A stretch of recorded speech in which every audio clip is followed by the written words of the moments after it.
Assalamualaikum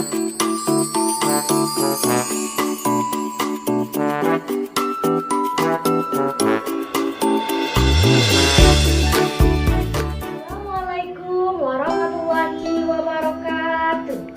Baik, alhamdulillahirobbilalamin. Wassalatu wassalamu ala asyrofil anbiya'i wal mursalin wa ala alihi wa sahbihi ajma'in, amma ba'du. Pertama-tama, marilah kita ucapkan puji dan syukur kepada Allah Subhanahu wa taala, di mana kita, ibu dan anak-anak ibu ya, masih bisa nih berkumpul di ruang kelas tercinta dalam rangka melaksanakan pembelajaran seperti biasanya. Alhamdulillah ya, walaupun sekarang COVID-19 atau kita sering disebut dengan corona masih menyelimuti terutama di Indonesia ya, tempat kita. Namun Allah masih memberikan keberkahan sehingga kita dapat berkumpul dan melaksanakan pembelajaran. Namun tidak lupa pula sholawat pendidikan salam kita sampaikan kepada junjungan kita yakni Nabi besar Muhammad Sallallahu Alaihi Wasallam. Apa bunyinya? Allahumma sholli ala sayyidina Muhammad wa ala ali sayyidina Muhammad. Baik anak-anak ibu semuanya, sebelum memulai yang namanya pembelajaran itu alangkah lebih baiknya berdoa ya, karena dengan doa Allah akan memberikan keberkahan dan kita belajarnya lebih berkah, lebih nyantai, lebih bisa lebih berjalan lancar. Baik, kepada ketua kelas mohon dipimpin doanya. Amin. Alhamdulillah kita sudah berdoa ya anak-anak ibu. Selanjutnya sekarang seperti biasanya setelah berdoa kita melakukan yang namanya murojaah hafalan supaya kita tidak lepas dari Al-Quran, karena Al-Quran adalah pedoman bagi umat Islam. Karena semuanya kan di sini adalah Islam nih. Al-Quran merupakan pedoman bagi kita. Oleh karena itu kita tidak boleh melupakan, setiap hari kita harus membacanya ya. Ke dalamnya kita akan merujuk surah Al-Ikhlas. A'udzu billahi minasyaitonir rajim. Bismillahirrahmanirrahim. Qul huwallahu. Sudah selesai ya mengurangi bacaannya. Tadi wajaah surah Al-Ikhlas. Sekarang ibu mau bukanya di ayat pertama. Bahwasanya situ Allah mengatakan, katakanlah Muhammad, Allah itu yang Maha Esa. Berarti di situ Allah mengatakan bahwasanya apa itu yang Maha Esa? Artinya Allah itu satu. Allah itu cuma satu. Allah itu cuma satu yang patut disembah, yang patut dimintai pertolongan. Tadi sudah berdoa dan murojaah. Sebelum memulai pembelajaran, ibu akan mengambil absen anak-anak ibu. Pertama, yang ibu panggil namanya tolong majukan tangan kanan dan yang hadir ya. Albina, kita udah belajar tuh bagaimana cara membuat dena. Nah, kita udah menjelajah membuat dena ke kampung kita, rumah kita ya. Dan kita sudah belajar membuatnya. Dan sebelum itu ibu mau tanya, ada nggak anak-anak ibu di sini yang pernah tersesat ketika melakukan perjalanan? Contohnya misalnya mau pergi ke rumah teman gitu ya, ada nggak yang tahu-taunya kita muter-muter gitu di komplek, ada nggak? Oh iya ada. Audi, gimana susahnya? Oh, waktu mau pergi liburan katanya. Udin waktu mau pergi liburan bu ke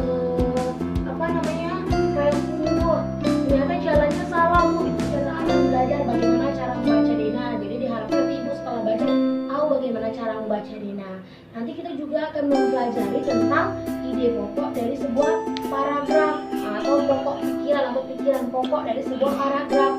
Nanti kita juga akan baca sebuah teks. Nanti kita akan menentukan apa sih pokok pikiran dan apa itu pokok pikiran. Setelah itu kita akan membahas tentang apa nilai-nilai yang terkandung di dalam sila Pancasila atau dasar negara kita. Kita juga akan membahas tentang kerjasama dalam permainan. Jadi diharapkan nanti anak ibu bisa mengerti bagaimana apa itu kerjasama gitu ya, apa manfaatnya. Baik, kita lanjut ke pembelajarannya. Baik, tadi ada ya setelah ibu tanya, ada yang pernah bu benar-benar tersesat bu waktu mau pergi berliburan ke Payakumbuh misalnya. Ada juga tadi yang nyampaikan ada yang pernah tersesat mau pergi ke rumah teman bu, salah jalan, ternyata sampainya ke simpang kuburan. Ada juga ya. Kenapa? Karena mereka nggak tahu arah. Kita nggak tahu jauhnya. Kalau kita mau ke rumah teman, tanya dulu ke temannya, rumah kamu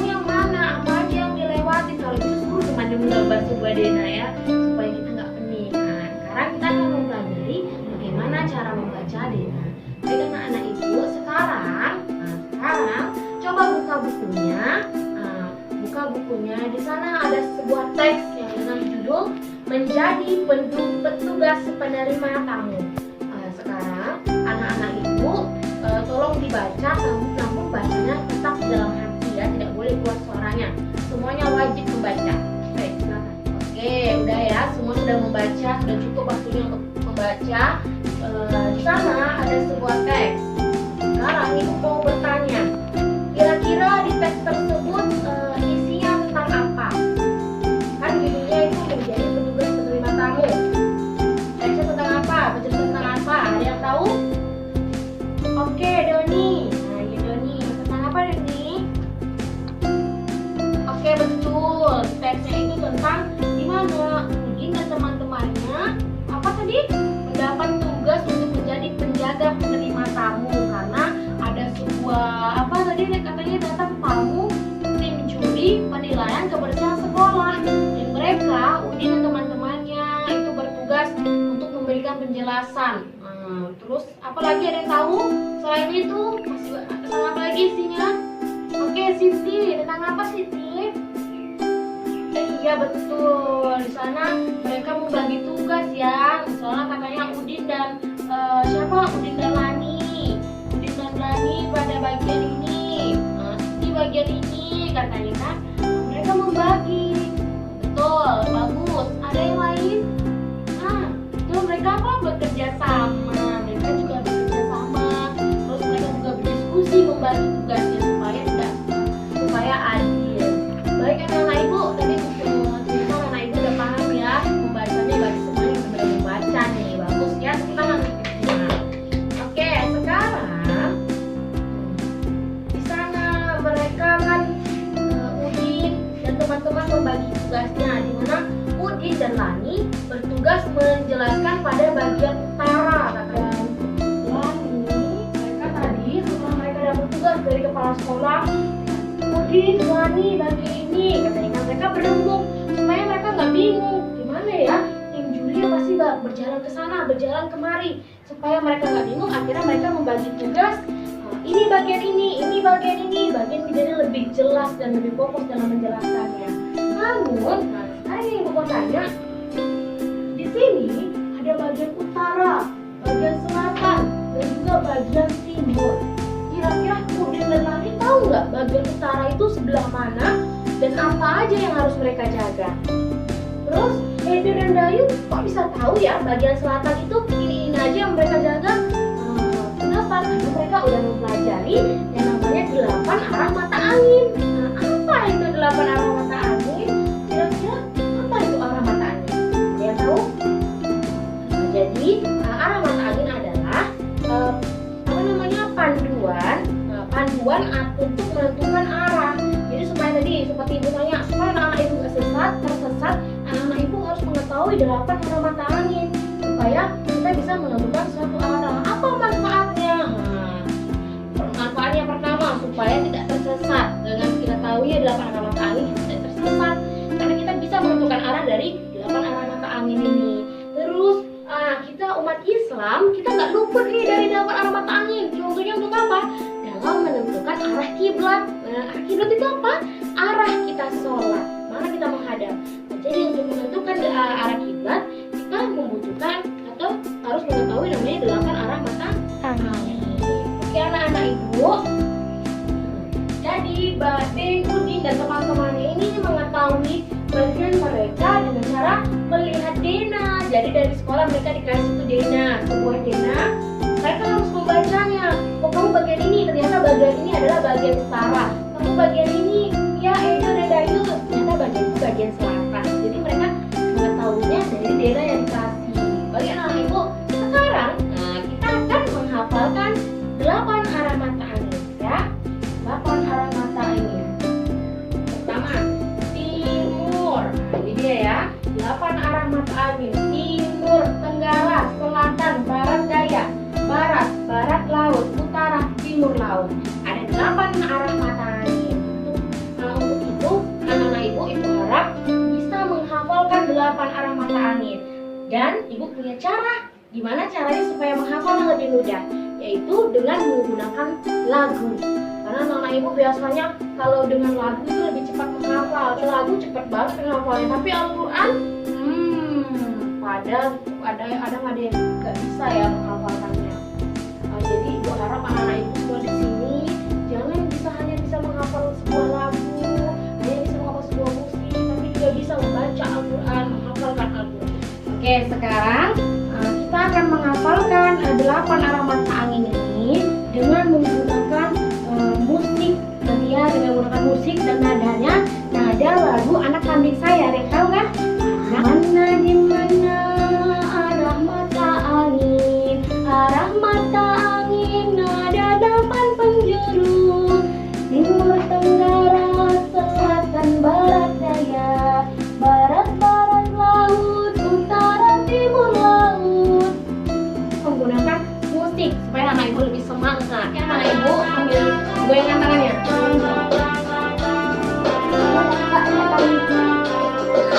Mana di mana arah mata angin ada 8 penjuru, timur, tenggara, selatan, barat, daya, barat, laut, utara, timur, laut. Mana arah utara, mana arah selatan, mana di mana arah barat dan timur. Mana arah utara, mana arah selatan, mana di mana arah barat dan timur.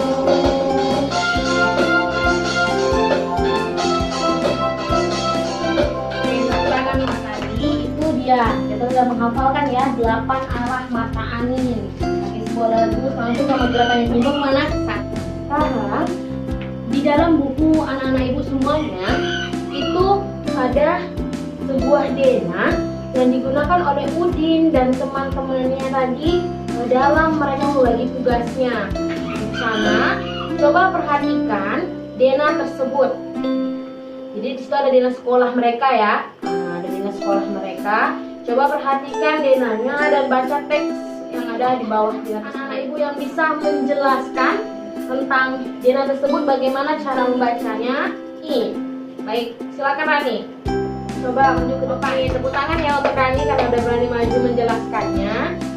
Jadi di sana ada sebuah dena di mana mereka membagi tugasnya berdasarkan dena yang sudah diberikan oleh kepala sekolah pihak sekolahnya.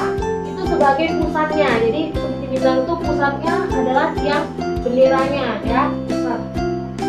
Lalu di sana ternyata setelah dibagi bagian utara itu siapa yang tadi yang bagian utara? Udin dan Lani. Udin dan Lani bekerja untuk bertugas untuk menjelaskan pada bagian utara. Di mana bagian utara itu ada gerbang sekolah dan ada taman. Karena ibu, apakah ada yang mau ditanyakan bagaimana cara membaca denanya? Ada? Oke, cukup. Berarti semua sudah mengerti ya.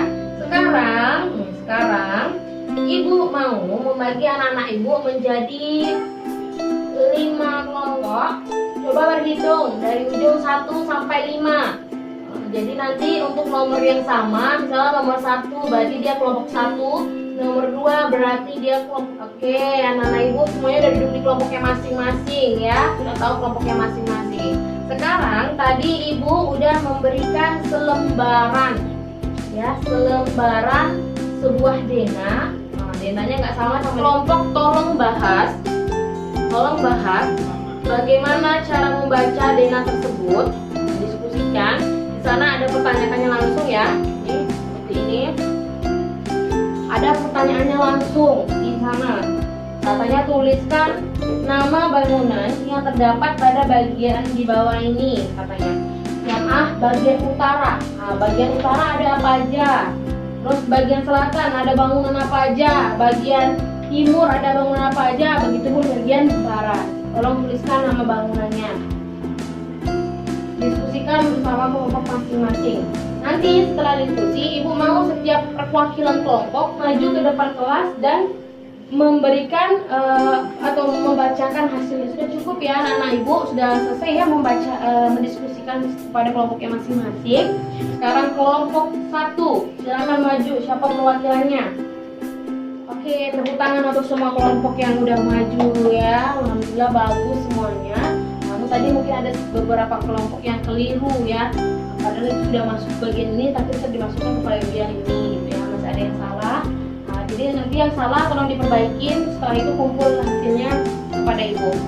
Baik anak-anak ibu, tadi kita sudah membahas tentang bagaimana cara membaca Dena, dan kita membahasnya sebuah teks ya, sebuah teks tentang menjadi petugas penerima tamu. Dalam teks itu ada yang namanya paragraf. Nah, coba kita lihat di dalam teks tersebut, atau buka bukunya, menjadi petugas penerima tamu. Nah, sekarang anak-anak ibu, perhatikan teks tersebut. Di teks tersebut bisa dilihat ya, dia kayak dikelompok-kelompokkan, betul tidak? Dikelompok-kelompokkan paragraf. Jadi untuk membedakan paragraf pertama, paragraf kedua itu dikasih namanya jarak mereka ya, dikasih jarak. Kalau yang lainnya kan agak rapat, ternyata pas sampai ke SD Nusantara titik mau ke yang Udin mereka ada jaraknya. Nah, jadi ternyata itu namanya pembedaan untuk paragraf pertama dan paragraf kedua. Jadi paragraf itu adalah kumpulan dari beberapa kalimat. Apa itu kalimat? Kalimat itu kumpulan dari beberapa kata ya. Nah, tuh lihat. Jadi paragraf pertama ada berapa kalimat di paragraf pertama? Coba dihitung. 1, 2, 3, 4, 5, 6. Ada 6 kalimat. Jadi dalam sebuah paragraf itu ada biasanya lebih minimal itu 4 kalimat. Itu baru bisa dinamakan yang namanya paragraf. Jadi paragraf itu biasanya diawali dengan huruf kapital pada awal kalimatnya ya. Awal kalimat di kalimat pertama dari sebuah paragraf. Terus biasanya itu juga ada garis baru atau ujung sedikit. Nah, jadi itu yang dinamakan paragraf. Jadi dari teks menjadi petugas penerima tamu yang sudah kita bahas tadi, kalau anak-anak ibu lihat ada berapa paragraf, dan ibu juga udah menjelaskan bahwasanya dari teks tersebut itu ada 4 paragraf. Di setiap paragraf itu ada yang namanya pikiran pokok atau ide pokok yang mendasari dari setiap paragraf. Jadi sekarang, tugas anak-anak ibu masih tetap di dalam kelompoknya masing-masing. Coba baca teks tersebut. Baca teks tersebut. Setiap kelompok tolong diskusikan teks tentang menjadi petugas penerima tamu. Kan di dalam teks tersebut ada 4 paragraf. Nah, coba setiap kelompok diskusikan. Paragraf pertama pikiran pokoknya apa? Paragraf kedua pikiran pokoknya apa? Dan paragraf ketiga apa pokok pikirannya, dan begitu seterusnya sampai paragraf keempat. Coba kerjakan sekarang. Kerjakan di kertas lembar. Oke, cukup ya waktunya untuk menjadi pokok pikirannya atau pikiran pokoknya. Sekarang coba anak-anak ibu maju ke depan kelas masing-masing. Wakilan kelompok saja maju ke depan kelas. Oke, tepuk tangan untuk semua kelompok yang sudah maju ya. Alhamdulillah bagus-bagus. Dan tadi cukup benar semuanya ya. Setiap kelompok sudah bisa menentukan yang namanya pikiran pokok, di mana kita ketahui pada teks menjadi petugas penerima tamu, pada paragraf pertama itu pikiran pokoknya adalah hari ini SD Nusantara kedatangan tamu.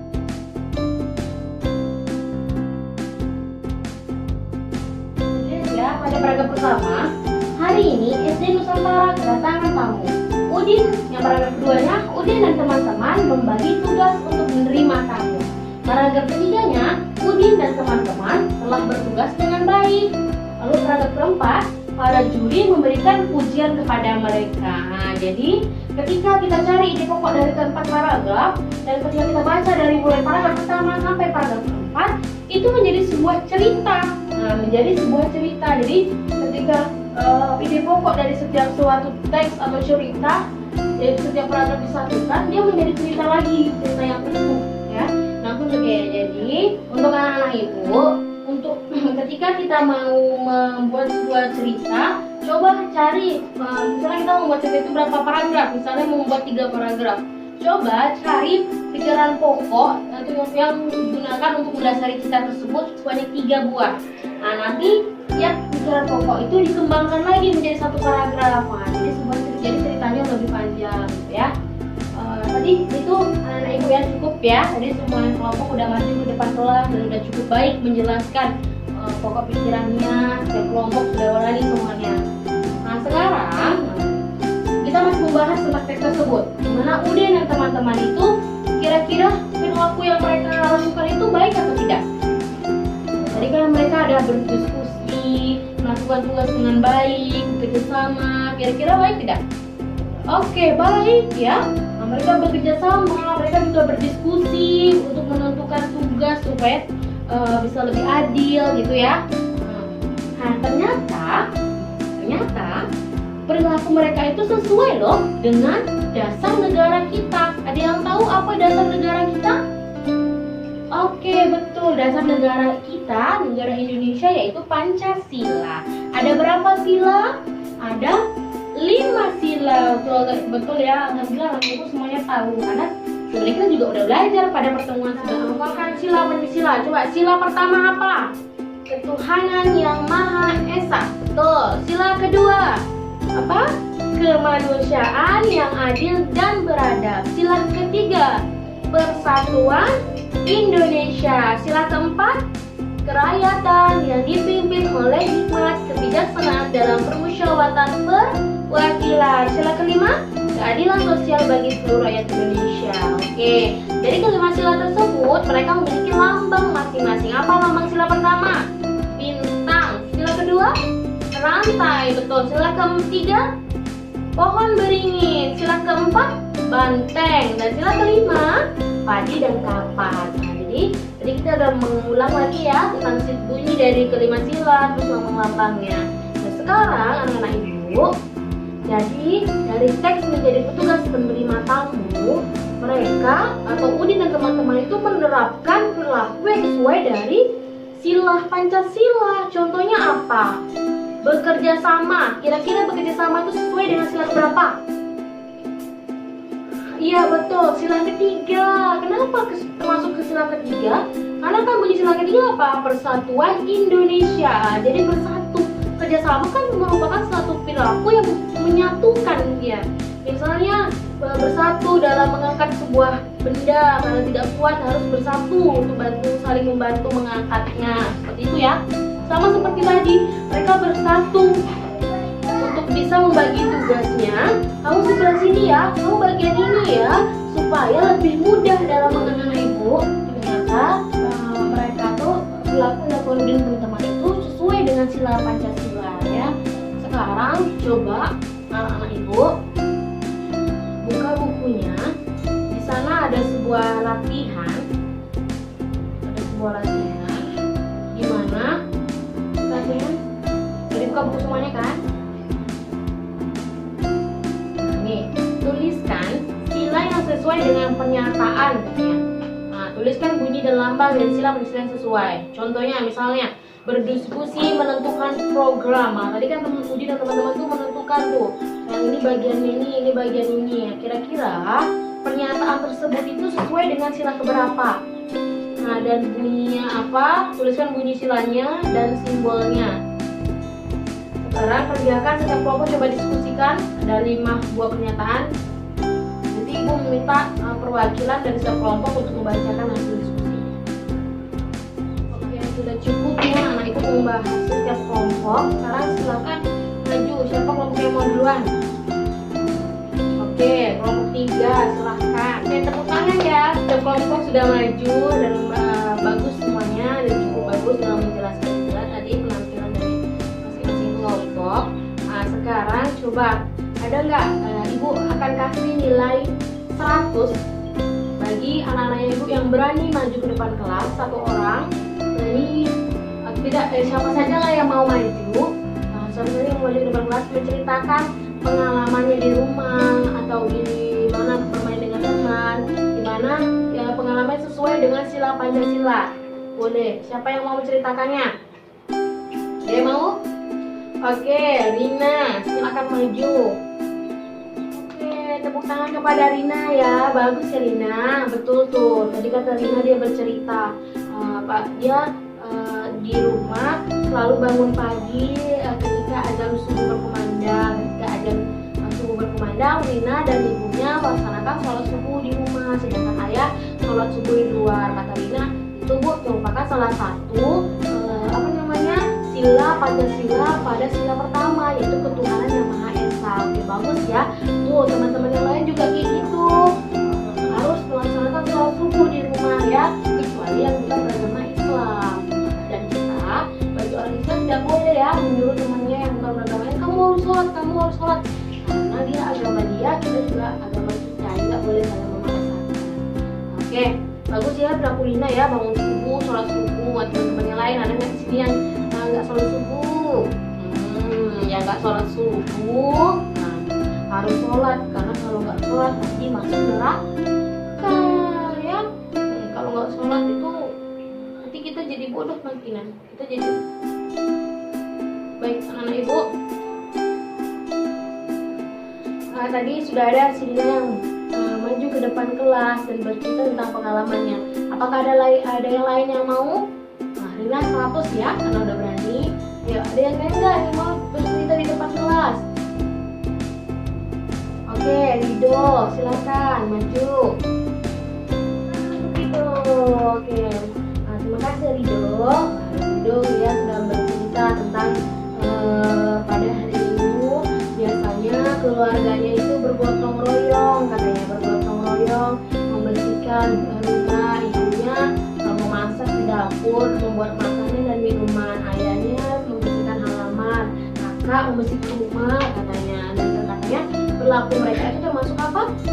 Sila ketiga Persatuan Indonesia dengan bekerja sama. Sekarang coba anak-anak ibu perhatikan video berikut.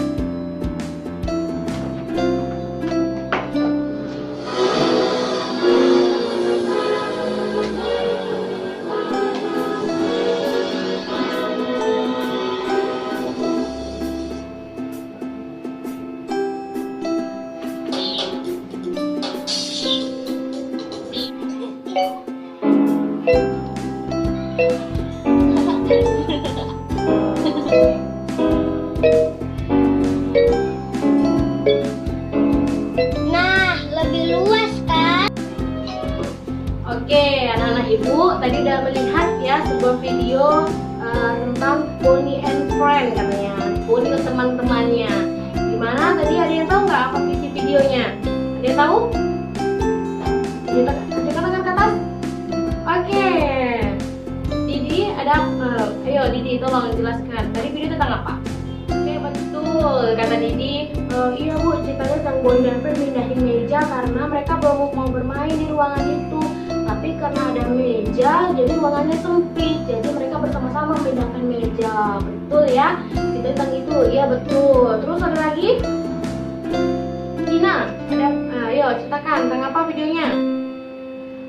Mereka berdiskusi, betul juga tuh. Mereka berdiskusi, Bu.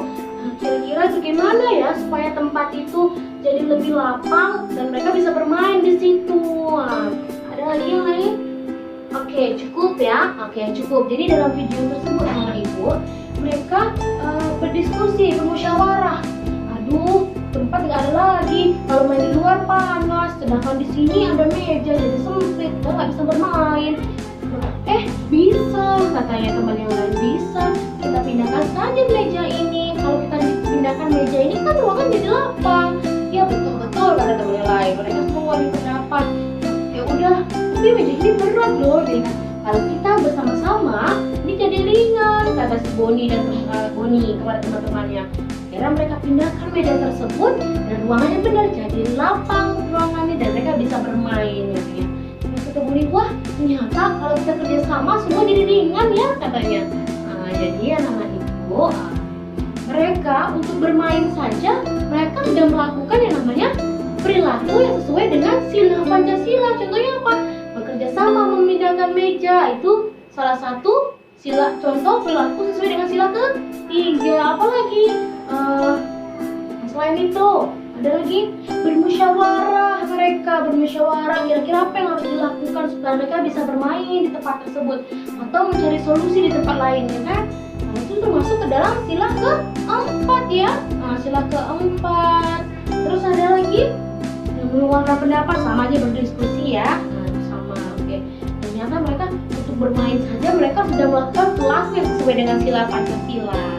Jadi anak-anak ibu, ternyata perilaku sila Pancasila itu memang mendasari kehidupan kita, memang sebagai dasar negara kita, dan itu harus kita terapkan dalam kehidupan kita. Seperti tadi, untuk bermain saja mereka melakukan perilaku yang sesuai dengan sila Pancasila ya. Nah, jadi pada hari ini kita juga akan melakukan yang namanya perilaku yang sesuai dengan sila Pancasila. Nah, permainan ya, melakukan permainan sesuai dengan yang di dalamnya ada perilaku-perilaku yang sesuai dengan sila Pancasila. Permainan apa itu? Permainan lompat tali. Ya, jadi pada hari ini kita akan bermain lompat tali. Nah, bermain lompat tali. Di mana anak-anak ibu, permainan lompat tali ini juga membutuhkan kerjasama. Kira-kira di sini ada yang tahu nggak? Kira-kira permainan lompat tali itu bagaimana? Ada yang pernah main?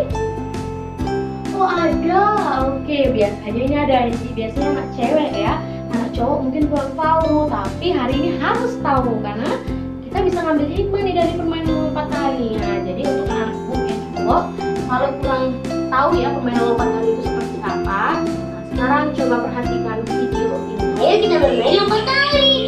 Wira dan Hana, kamu yang main ya. Aku dan Eva yang pegang talinya. Oke. Aku lihat kalian bermain saja. Oke. Sofa dan teman-teman senang sekali mainnya.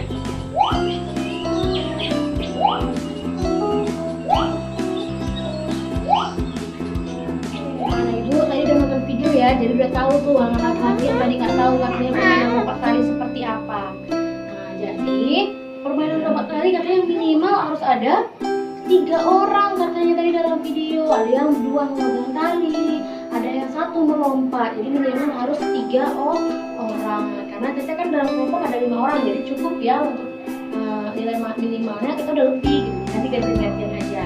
Nah, sekarang coba setiap kelompok, sekali lagi kita melakukan juga nih berdiskusi. Nah, berdiskusi tentukan siapa pemainnya, siapa yang memegang tali. Nah, jadi nanti tentukan bergantian pandai-pandai kelompok aja. Nanti setiap kelompok maju ke depan kelas dan peragakan bagaimana cara melakukan permainan lompat tali. Silahkan diskusikan. Oke, cukup ya waktu berdiskusinya. Sekarang setiap kelompok tolong maju ke depan kelas. Kita mulai dari kelompok tepuk tangan ya untuk kelompok 1. Kita lanjut ya kelompok selanjutnya. Oke, tepuk tangan untuk semua kelompok karena sudah menampilkan bagaimana cara melakukan lompat tali. Tadi cukup bagus ya. Tadi walaupun ada yang jatuh-jatuh karena melakukan permainan lompat tali. Nah, jadi coba dipelajari lagi. Baik anak-anak ibu. Nah, tadi kita sudah melakukan permainan lompat tali. Coba ada nggak yang bisa menjelaskan letak dari perilaku Pancasila, perilaku sesuai dengan Pancasila dalam permainan lompat tali itu apa aja? Ya, bekerja sama Bu, mereka bekerja sama, ada yang mutar tali, ada yang loncat. Oke, betul. Selain itu diskusi. Oke, tadi sebelum melakukan lompat tali ya harus ada diskusi ya. Siapa yang melompat, siapa yang memegang tali, ya melakukan diskusi. Oke, ada lagi? Oke, ada katanya berdoa Bu. Apa berdoanya? Sebelum melakukan lompat tali. Oke, bagus ya. Memang benar.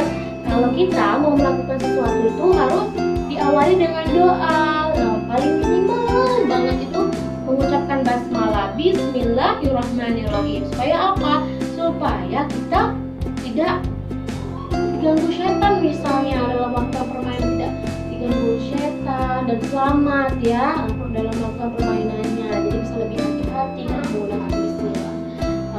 Baik anak-anak ibu, itu tadi ya pembelajaran kita. Ternyata pembelajaran kita cukup sampai di sini dulu. Minggu depan kita akan belajar kembali. Jadi buat anak-anak ibu tolong dipersiapkan ya Tolong dibaca buku temanya tema 8, subtema 4 pada pembelajaran 3 karena minggu depan kita akan membahas pembelajaran 3.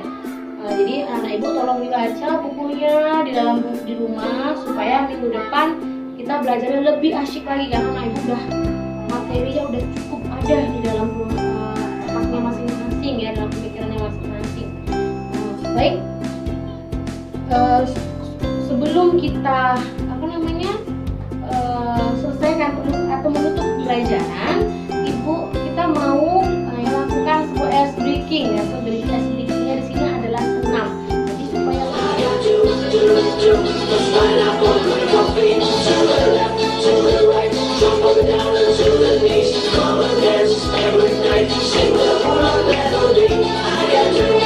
Oke, cukup ya anak ibu, sedikit ice breaking supaya anak ibu lebih semangat lagi untuk minggu depan mempelajari pembelajaran selanjutnya.